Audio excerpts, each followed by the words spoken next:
یہ دیکھ لیجیے رینجر کی کاروائی دیکھ لیں. یہ انلیگل انکانسٹیٹیوشنل ریڈ کیا ہے اسلام آباد ہائی کورٹ کے اندر. رانا سلانہ کے کہہ رہے تھے رینجر نے اٹیک کر دیا ہے.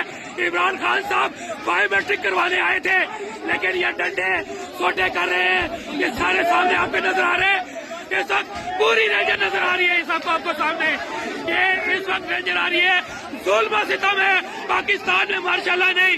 اس وقت ماشاء اللہ نافذ ہو چکا ہے. اس وقت انکانسٹیٹیوشنل کام کر رہے ہیں. طاقت کا بل ہوتا ہے. عوام کی طاقت ختم ہو چکی. کانسٹیٹیوشن ختم ہو گیا. قانون ختم ہو گیا. ہائی کورٹ کی عزت تقریب ختم ہو گئی. اس وقت نظر آ رہا ہے آپ کو سب کو مار رہے ہیں. رینجر والے وکلا کو بھی مار رہے ہیں. عام لٹیگیٹ کو بھی مار رہے ہیں.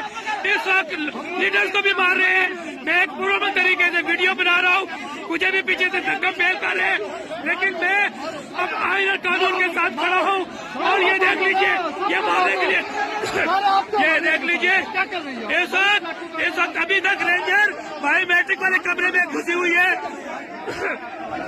یہ ظلم و ستم نہیں چلے گا. ملک میں غیر فسطائیت ختم کرنی پڑے گی. یہ ظالم رانا ثناء اللہ اپنے ہینڈلر کے کہنے پہ یہ جو کچھ ظلم کر رہے ہیں یہ نظر آ رہا ہے. یہ دیکھیے عمران خان صاحب 70 سال کی عمر میں جو ظلم و ستم کر رہے ہیں.